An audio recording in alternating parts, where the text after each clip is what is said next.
Happy Frugal Friday, everybody. If we haven't met yet, I'm Kate, and I'm here for your weekly dose of frugal inspiration. Today, we're talking about using frugality as a tool for your dreams. Doesn't that sound dreamy? Let's get into it.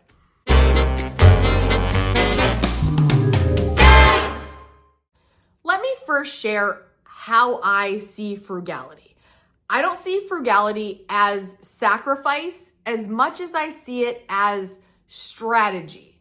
Frugality is a strategy to reach your dreams. It's not about being cheap at all, whether it's to reach financial freedom, however that looks to you, whether it's to travel, whether it's to quit your day job and have some flexibility, or just peace of mind. Frugality can be a tool to get you there.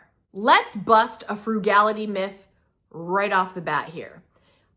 A lot of people perceive frugality as equaling not having any fun. And that is not the case at all. You guys that know me, you know I have fun and I'm frugal, and it's more about being intentional. That's all it is. Frugality means spending less on what doesn't matter so you can spend on what does. It's not about penny pinching, it's about powerful prioritization. So let's talk about you next, because this is the most important part when you're watching this video. What are your dreams? Think about it right now. When you're thinking about your finances, what are you saving for? What are you prioritizing your money for? All that hard-earned income, what's it for? Now, some of us might be just getting by right now, and I get that. There's obviously ebbs and flows of our financial situations, right? But when it gets down to it, if you had everything going your way, what are you working toward? Can you guys let me know in the comments? Let me know down below. What are your dreams financially? Like, what do you want to do? I'll tell you personally, my dreams have changed a lot over the years. I'm trying to think when I was a kid, like what did I dream of? And I'm not even sure I had a clear vision in my mind. I think probably, I don't know. I'm not even sure, right? And then as I got older, when I went off to college, I went to this college in Winter Park, Florida, and I couldn't even believe like the possibilities that were now in front of me. Like I didn't realize, I kind of just lived in my own little Maine bubble, right? So here I was growing up in Maine for the first 18 years of my life, and here I was now in Florida, and it just didn't know. You don't know until you know. It just changed the way I see things. And that's why I also think it's good once in a while to get out of where you are, even if for a little bit, to open your eyes to that there's a big world out there, right? So fast forward to now. Again, I'm not even quite sure what my dreams were, and it kind of disturbs me that I don't know, but it also just makes me think that I have never really had that clear vision of what I want. But I'll tell you what I want now. And it's so basic. I want more freedom, and I've told you guys this recently, but I want more free time.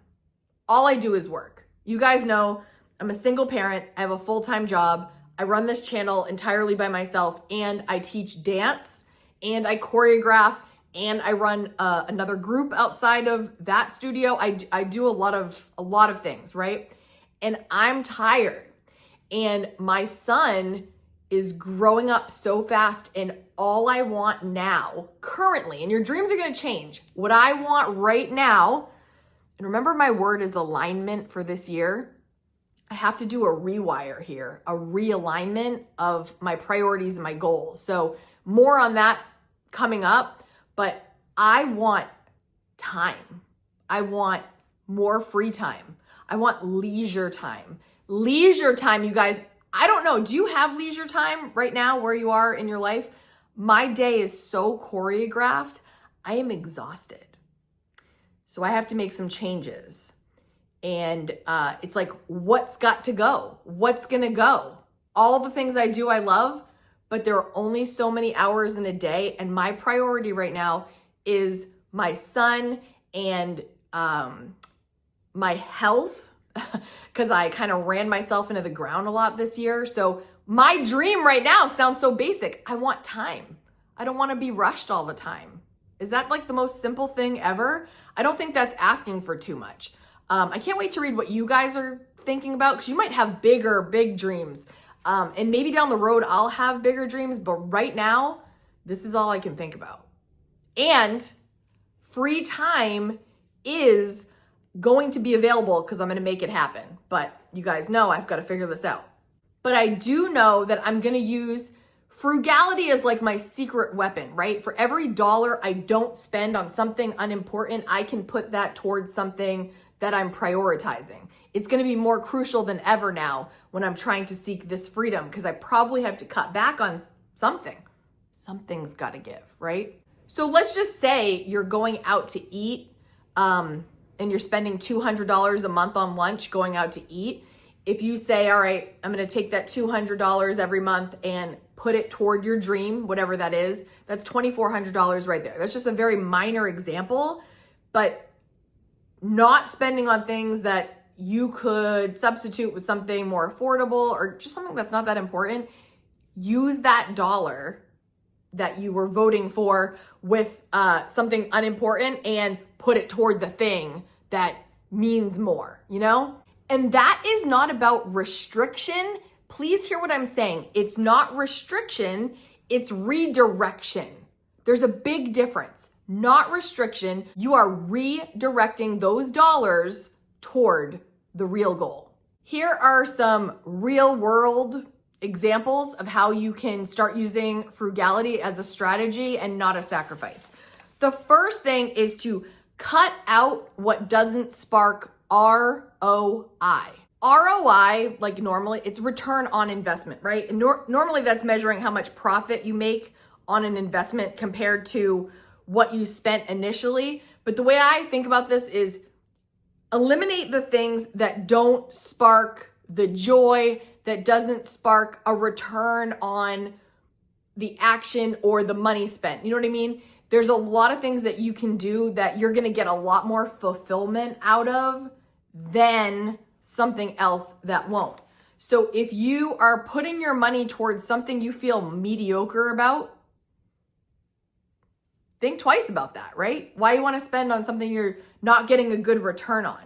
But if you spend that money towards something that really brought you happiness, fulfillment, joy, the joy of giving, the joy of the experience, whatever it is, that is going to be way more impactful than spending the money and feeling nothing. Think about what expenses give you very little in return. Cut them out. Number 2 is to do it yourself more around your home. For services, if you do your nails, do your own nails. If you're getting your hair done, do your own hair. If you're paying somebody to mow your grass, mow your own grass. Things like that where you can, instead of going out to eat, cook more at home. All the things that you can do on your own, try doing it yourself. There are some things that's not going to actually be in your favor, and it is better to hire someone else. But when you can get into it and do it at a better price, but also, don't waste your time doing things you hate. That's another thing too. Like, for example, I mow my own lawn in the summer, but I have someone plow in the winter because in the cold, first of all, when my kid was little, I couldn't be outside plowing. I'm a single parent. Like, where's he going? What is he doing? Now he's older, so that's fine, but I don't have a snowblower. I don't want to invest in a snowblower, and I don't have any room in my garage or anywhere. I don't have the space. So that's something I do pay somebody to do. They come and plow my driveway in less than 5 minutes, and it's worth it to me. So you have to pick and choose, but I get out there and I mow my own lawn. I don't pay anybody to do that. It's all, of course, personal preference, but just think about what can you do yourself that makes sense. Next, I love the saying, use it up, wear it out, make do or do without. It's like money in disguise when you use what you already have. I talk about this a lot on the channel, but using what you already have is magical. Using up every drop, finding something in your house you can use instead of going to buy another thing that's comparable. Do you have something you can already use? Do you have an outfit you can rewear and style differently so you don't have to go buy a whole new outfit for a different occasion? I'm all about using it up and wearing it out to save money and using that money for what I really want. Another thing you can do to stay on track is to set frugal goals. So say you're a person that buys a lot of clothes. That is not me, but say you are. And you go to the store and you are about to buy this outfit and it's gonna cost $100 when all's said and done. And then you remember what we just talked about in the previous tip and you're like, you know what? I've got something similar at home. I'm not gonna do this. You take that $100, you immediately put it in savings. Immediately. You've got to actually say, oh, I'm not gonna put it on this. I'm gonna put it in my savings and then start building that savings. Guys, when your savings is growing, it's very encouraging. It's very exciting. So think about where you can set some frugal goals and what you can do to get there with all the things we're talking about. Every frugal move is another step toward the vision that you're creating. Also, don't underestimate how much your mindset matters, right? Look at my baby girl. I love you. Thank you for visiting. Here's a question to ask yourself. When you're trying to reach that goal, right? Instead of being like, how can I afford this? Instead, ask yourself, is this worth delaying my dreams? Doesn't that feel like a definite different question to think about? How can I afford this? Is this worth delaying my dreams? Like, I feel like often if I ask myself that, I'm like, pass. I'd rather have this. I'd rather have my mortgage paid off. Things like that. Ask yourself that question. Your mindset matters so much. Frugality isn't about fear, it's about freedom. And when you focus on what really matters, the sacrifices don't feel like sacrifices anymore. Remember, they're strategy. Strategy works. You don't need a 6-figure salary necessarily to make all your dreams come true, unless it does require a 6-figure salary to make your dreams come true. But I encourage you to really think about what is it that you want and use frugality as a tool by not spending on the unimportant and putting those dollars toward your dream. It's going to be a quicker, faster track to hitting the goal.